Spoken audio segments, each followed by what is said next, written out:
लोकतंत्र की हत्या, दिगंबर से भारी संख्या में दिल्ली के लाल किले पर पहुंचे आंदोलनकारी, पुलिस में झड़प से आई चोटें। ट्रैक्टर परेड में शामिल हुए 7 राज्यों के किसान, अमृतसर से रैली में शामिल ट्रैक्टर ने कई लोगों को रोका। 2 महिलाओं की मौत, फरीदाबाद में लाठीचार्ज के बाद धारा 144 लागू। छत्तीसगढ़ के सूरजपुर जिले के सिरफरी धान खरीदी केंद्र में प्रबंधक की मनमानी, किसानों से ले रहा है ज्यादा धान, किसानों का फूटा गुस्सा।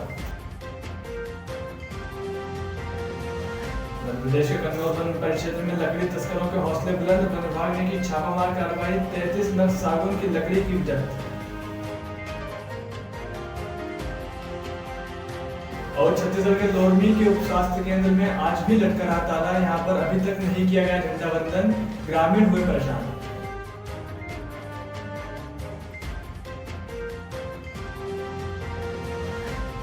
नमस्कार, संवाद न्यूज में आप सभी का स्वागत है। मैं हूं हिमसागर राठौर। आज देश भर में 72वें गणतंत्र दिवस हर्षोल्लास के साथ मनाया जा रहा है। इसी के साथ ही मध्य प्रदेश का राज्य स्तरीय कार्यक्रम राजधानी भोपाल में किया गया।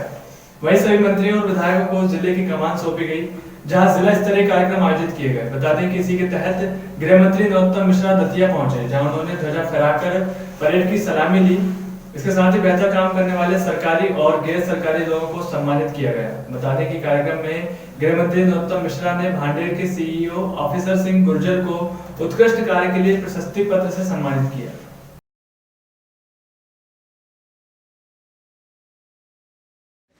और मैं पिछले करीब ऐसा कह सकते हैं कि 1995 से लगातार अप डाउन करता रहा हूं और अपनी जीविका भोपाल में अप डाउन के माध्यम से ही चला रहा था। और ऐसे ही मेरे बहुत सारे अप डाउनर भाई लोग भी हैं। आज अगर देखा जाए तो 5 से 10 हजार लोग कम से कम अपनी रोजी रोटी चलाने। किस संबंध में ज्ञापन देने आए? मात्र सिर्फ कहना इतना है कि कोरोना के चलते जो गाइडलाइंस मिली थी, जिसके रहते ट्रेनें बंद हो गई थी और फिर पुनः चालू हो गई, जिनमें सिर्फ रिजर्वेशन की प्रक्रिया अभी चालू है। लेकिन हम लोग अपनी रोजी रोटी कमाने किसी न किसी तरह से, कोई गाड़ी से, कोई बस चूंकि बाद में चालू हुई तो बसों से, और नहीं तो अपने अपने साधनों से भोपाल अप डाउन करके अपनी जो है रोजी रोटी चला रहे थे। और जिसमें रोड पे इतना ज्यादा ट्रैफिक हो गया था कि कई बार हादसे होने के खतरे हम लोगों ने झेले हैं। मूल कारण यह था कि हमारा सिर्फ प्रशासन से इतना सा निवेदन है कि पुनः एमएसटी चालू कर दे और हम लोगों को पुनः जिस तरह से हम लोग अप डाउन करते थे वैसे अप डाउन कर सकें और अपनी रोजी रोटी चला सकें। कन्नौज वन परिक्षेत्र में लकड़ी तस्करों के हौसले बुलंद नजर आ रहे हैं। बता दें कि वन परिक्षेत्र के अंतर्गत ग्राम कुस्मानिया में लकड़ी माफियाओं के द्वारा आए दिन सागौन के पेड़ों की अवैध कटाई की जा रही है, जिसकी शिकायत के चलते वन विभाग की टीम द्वारा महेंद्र परमार के खेत और घर से छापा मारकर 33 नग सागौन के पेड़, जिनकी कीमत 55,000 रुपए बताई जा रही है, बरामद किए। वही रेंजर शेर सिंह भूरिया द्वारा बताया गया कि मुखबिर की सूचना के आधार पर वन अधिनियम के अंतर्गत अपराध दर्ज करके जाँच की जा रही है। आज मुखबिर की सूचना पे हमारे द्वारा कुस्मानिया गांव के पास में महेंद्र परमार के घर और खेत के यहाँ से जब्ती की गई। इसमें लगभग 33 नग और करीब 1.5 घन मीटर लकड़ी जब्त हुई।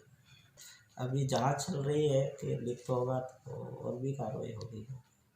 सीहोर जिले के नसुलगंज में शासकीय और शासकीय कार्यालयों में बड़ी शान से तिरंगा लहराया गया। बता दें कि गणतंत्र दिवस को लेकर नसुलगंज में शासन प्रशासन ने पूरी तैयारी कर रखी थी। वहीं नसुलगंज की सब जेल, कृषि उपज मंडी प्रांगण और नगर परिषद में और हर साल की तरह परंपरागत छोटा बाजार गांधी चौक पर एसडीएम दिनेश सिंह तोमर द्वारा झंडा वंदन किया गया। वहीं एसडीओपी प्रकाश मिश्रा, नगर परिषद सीएमओ राजपूत और सब जेल के जेलर संतोष गौर और प्रशासन के हर छोटे बड़े अधिकारी कर्मचारी ने राष्ट्रीय ध्वज तिरंगे को सलामी दी।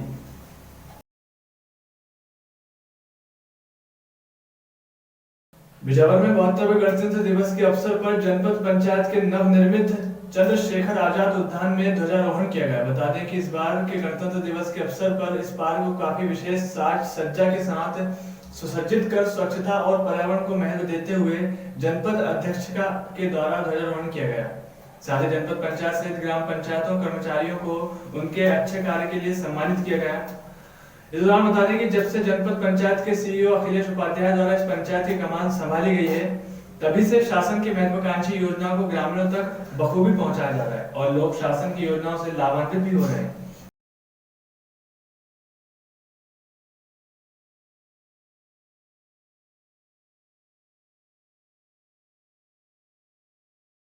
एक और तो आज देश गणतंत्र दिवस मना रहा था, वहीं दूसरी ओर आंदोलनकारियों और पुलिस के बीच हुई झड़प ने आज गणतंत्र के लोकतंत्र की हत्या कर दी। बता दें कि दिल्ली की सीमा पर पिछले 2 महीने से डटे किसानों ने आज ट्रैक्टर परेड निकाली, जिसमें दिल्ली हरियाणा पलवल बॉर्डर से संयुक्त किसान मोर्चा के द्वारा हजारों ट्रैक्टर पर किसान झंडे लगाकर शामिल हुए। इसमें बुंदेलखंड किसान यूनियन के राष्ट्रीय अध्यक्ष विमल कुमार शर्मा ने सैकड़ों किसानों को लेकर दिल्ली के लाल किले के लिए कूच किया था। बताया जा रहा है कि इस ट्रैक्टर महारैली में कई हजारों ट्रैक्टरों के साथ किसान लाखों की संख्या में पहुंचे। इसके साथ ही किसानों ने लाल किले पर ध्वजारोहण किया। साथ ही कहा कि जब तक हमारी मांगें पूरी नहीं हो जाती तब तक हम लोग दिल्ली से घर वापस नहीं जाएंगे। बता दें कि इस दौरान पुलिस और आंदोलनकारियों के बीच जमकर झड़प हुई, जिसमें पुलिस और किसान दोनों ही घायल हुए। वहीं दूसरी ओर तय रूट से अलग जाने पर किसान नेता राकेश टिकैत ने कहा कि ये किसान नहीं बल्कि राजनीतिक पार्टियों के उपद्रवी लोग हैं।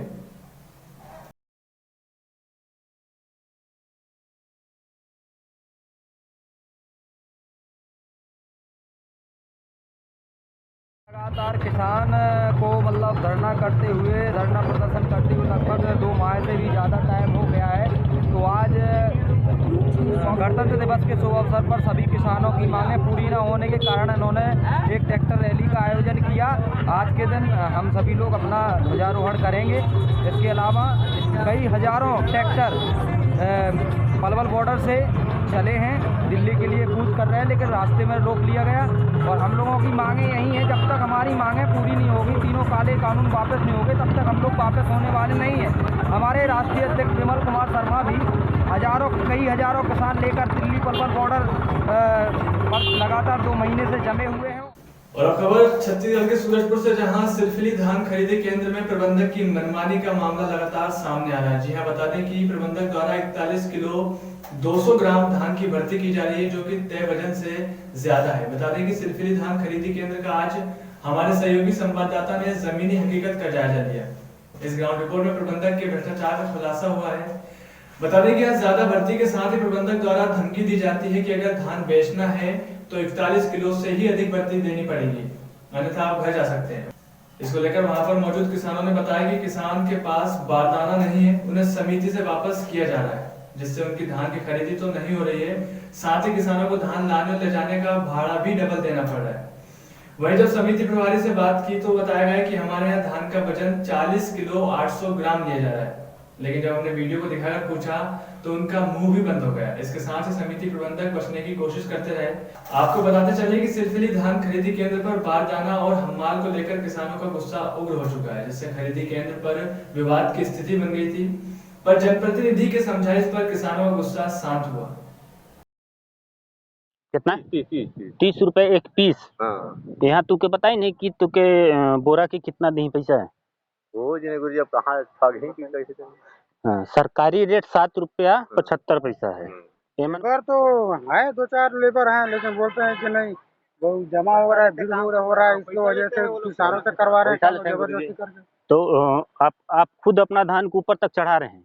खुद चढ़ा रहा हूँ, क्या करूँगा। जिले में सहकारी समिति किसानों को अब भी समस्याओं का सामना करना पड़ रहा है। जी हाँ, बता दें कि समिति में धान खरीदने की उचित जगह तक नहीं बची है। वहीं धान उठाव के अभाव में समिति केंद्रों पर धान का अंबार लग गया है, जहां किसान खुद ही 30 से 35 फीट ऊपर तक धान का चट्टा लगा रहे हैं, जिससे हादसे का डर बना है। वहीं समिति का कहना है कि इस मामले में हमारे द्वारा प्रशासन को अवगत कराया जा चुका है। परेशानियों के चलते धान खरीदी केंद्रों की व्यवस्था चरमरा गई है। इससे पहले भी धान खरीदी केंद्र बारदाना, हमाल, रकबा को लेकर सुर्खियों में रहा है। वहीं पंचायत सदस्य पैकरा ने किसानों की शिकायत को लेकर समिति प्रभारी के खिलाफ केंद्र पर जमकर हल्ला बचाया और समिति प्रबंधक को किसानों को परेशान न करने की हिदायत भी दी। अच्छा, वरदाना यहाँ से मिला है कि लेके आए हैं आप? वरदाना लेके आए हैं। वरदाना लेके आए हैं खरीद के? बोरी बोल रहे हैं। बोरी खरीद के लाए हैं? हाँ, खरीद के लाए हैं। कैसे, कितना रुपया पीस मिला? 28 रुपये 30 रुपये। धान 263। वरदाना यहाँ से दे रहे हैं कि आप खरीद के लाए हैं? खरीदे हैं। कहाँ से लिए हैं? ये अंबिकापुर से। कितना पड़ा अंकल? 26 रुपये। 26 रुपये एक पीस का। और यहाँ से कितना मिलेगा कुछ बताएं हम लोग का? नहीं बताएं, अभी नहीं बताए हैं। अच्छा, और यहाँ लेबर मौजूद है कि नहीं? यहाँ नहीं, हम खुद लेके आए हैं। खुद लेके आए हैं जी। तो खरीदे थे कि घर में था? घर का है। घर का था और कुछ खरीदे हैं? नहीं घर का खरीदे नहीं हैं? पर ज़्यादा है तो भाई दाम भी तो ज़्यादा होगा। हाँ, तो क्या बोले बोरी के लिए हम लोग कि अभी नहीं बोरी जी है? ग्राम पंचायत पेंडी तालाब के उप स्वास्थ्य केंद्र में आ रहे मरीजों को खासी परेशानियों का सामना करना पड़ रहा है। बता दें कि इस उप स्वास्थ्य केंद्र को बने हुए करीब 7 वर्ष हो गए हैं, लेकिन यहाँ डॉक्टर और स्वास्थ्य कर्मचारियों की कमी के चलते आए दिन केंद्र पर ताला लगा रहता है, जिससे ग्रामीण जन परेशान होते हैं। और वहीं आज तक कभी भी स्वतंत्रता दिवस और गणतंत्रता दिवस के अवसर पर भी ध्वजारोहण नहीं किया जा गया, जो कि नियम के विरुद्ध है। वहीं ग्रामीणों की मांग है कि उप स्वास्थ्य केंद्र में डॉक्टर की व्यवस्था की जाए। 7-8 साल हो गए सर। 7-8 साल तो इसमें ध्वजारोहण होता है कि नहीं होता है? और कहाँ हो है मत एको पत्नी ध्वजारोहण को बार नहीं हो, एक बार भी नहीं होता ना। और ये उप स्वास्थ्य केंद्र लगातार खुलता है रोज? कभी कभार खुलते गा, कब नितानी सुतानी में ना जाता है। कभी हफ्ते में लगभग कितने दिन? अरे हफ्ता में का एक बार, हफ्ता में लगभग एक बार, उसके बाद ये बंद रहती है। महीना में 1 आध बार आता है, उसके बाद पूरा बंद रहता है। ये यहाँ कोई भी परेशान होते हैं, कोई भी बच्चा बीमार पड़ता है, कोई इसका देख रेख नहीं हो रहा है, न यहाँ खुल रहा है। और ग्रामीण लोग तो हैं, लेकिन ये कोई कर्मचारी नहीं है तो कौन ध्वजारोहण करेगा? यहाँ उप स्वास्थ्य केंद्र में कोई है ही नहीं है। अंबिकापुर में नगर प्रशासन मंत्री और जिले के प्रभारी मंत्री डॉक्टर शिव डहरिया ने जिला कांग्रेस कमेटी कार्यालय कोठीघर और निर्माणाधीन राजीव भवन में ध्वजारोहण किया। बता दें कि जिला कांग्रेस कमेटी कार्यालय में लंबे समय के बाद किसी मंत्री ने ध्वजारोहण किया है। इस दौरान बड़ी संख्या में जिला कांग्रेस के पदाधिकारी और कार्यकर्ता मौजूद रहे। वहीं डॉक्टर डहरिया ने प्रदेश के मुख्यमंत्री के संदेश का वाचन भी किया। बता दें कि ध्वजारोहण के अवसर पर राज्य वनौषधि पादप बोर्ड के अध्यक्ष बालकृष्ण पाठक, श्रम कल्याण बोर्ड के अध्यक्ष शफी अहमद और 20 सूत्रीय कार्यक्रम क्रियान्वयन समिति के उपाध्यक्ष और नगर निगम सभापति अजय अग्रवाल, महापौर डॉक्टर अजय तिर्की सहित काफी संख्या में कांग्रेस के वरिष्ठ पदाधिकारी और कार्यकर्ता मौजूद थे। मुंगेली में 26 जनवरी गणतंत्र दिवस के अवसर पर जिला मुख्यालय में कसडोल विधायक और प्रदेश के संसदीय सचिव शकुंतला साहू के द्वारा ध्वजारोहण किया गया। वहीं प्रदेश के नाम से मुख्यमंत्री भूपेश बघेल के संदेश का वाचन भी किया गया। बता दें कि कार्यक्रम पंडित श्यामा प्रसाद मुखर्जी स्टेडियम में आयोजित किया गया था। वहीं समारोह में मुख्य अतिथि कसडोल विधायक और प्रदेश के संसदीय सचिव शकुंतला साहू के द्वारा कोरोना वॉरियर्स का सम्मान किया गया। वहीं इस कार्यक्रम में मुंगेली विधायक पुन्नूलाल मोहल्ले सहित क्षेत्र के जनप्रतिनिधि और अधिकारी सहित कार्यकर्ता मौजूद रहे। अंबिकापुर के खड़ी चौक स्थित निर्माणाधीन राजीव भवन में पहली बार ध्वजारोहण किया गया। बता दें कि प्रभारी मंत्री डॉक्टर डहरिया ने यहां ध्वजारोहण किया। बताया जा रहा है कि अंबिकापुर जिला कांग्रेस कमेटी कार्यालय में ध्वजारोहण करने के बाद प्रभारी मंत्री डॉक्टर डहरिया कांग्रेस नेताओं के साथ घड़ी चौक स्थित निर्माणाधीन राजीव भवन पहुंचे। यहाँ भी ध्वजारोहण पहली बार किया गया है। बताते चले कि भवन का निर्माण कार्य चल रहा है, लेकिन गणतंत्र दिवस के अवसर पर पहली बार ध्वजारोहण भी किया गया। कवर्धा जिला मुख्यालय के पीजी कॉलेज मैदान में 72वां गणतंत्र दिवस समारोह उत्साह और उमंग के साथ मनाया गया। बता दें कि छत्तीसगढ़ शासन के संसदीय सचिव द्वारिकाधीश यादव ने यहाँ ध्वजारोहण किया। इसके साथ ही राष्ट्रीय गान और पुलिस जवानों की बेड के राष्ट्रगान की धुन पर राष्ट्रीय सलामी दी गई। वहीं मुख्य अतिथि द्वारा जनता के नाम मुख्यमंत्री के संदेश का वाचन किया गया। इसके साथ ही मुख्य अतिथि ने शांति के प्रतीक सफेद कबूतर और उल्लास के प्रतीक रंग बिरंगे गुब्बारे आसमान में छोड़े। इस अवसर पर सशस्त्र प्लाटून, जिला पुलिस बल और नगर सेना के होमगार्ड के जवानों ने मुख्य अतिथि को सलामी दी। वहीं गणतंत्र दिवस समारोह के अवसर पर 92 कोरोना वॉरियर्स को प्रशस्ति पत्र देकर सम्मानित किया गया। अंबिकापुर में 72वें गणतंत्र दिवस के अवसर पर कलेक्टर संजीव कुमार झा ने कलेक्ट्रेट में राष्ट्रीय ध्वज फहराया। इसके पूर्व उन्होंने राष्ट्रपिता महात्मा गांधी के प्रतिमा पर माल्यार्पण कर उन्हें नमन किया। बता दें कलेक्ट्रेट सभाकक्ष में आयोजित कार्यक्रम में कलेक्टर झा ने उपस्थित अधिकारी और कर्मचारियों को गणतंत्र दिवस की बधाई देते हुए कहा कि हमारे पूर्वजों के अथक प्रयास और बलिदान से हमें तिरंगे के नीचे खड़े होने का अवसर मिला है। यह हमें सतत याद दिलाता है कि इस झंडे के लिए क्या कीमत चुकानी पड़ी है। सही मायने में देशभक्ति तब होगी जब हम अपने दायित्व का ईमानदारी पूर्वक निर्वहन करें। उन्होंने कहा कि सभी लोग हर दिन एक बड़ा काम कर सकते हैं। किसी दिन किसी पीड़ित दुखी का काम करते हैं तो वो बड़ा काम होता है। इसके साथ ही उन्होंने कहा कि सरगुजा जिले को विकास के मार्ग पर आगे ले जाएं। 72वें गणतंत्र दिवस के अवसर पर सरगुजा संभाग के आयुक्त जिनेनिवा किंडो ने आज कमिश्नर कार्यालय में राष्ट्रीय ध्वज फहराया। उन्होंने इस अवसर पर सभी अधिकारियों और कर्मचारियों को गणतंत्र दिवस की हार्दिक बधाई और शुभकामनाएं भी दी।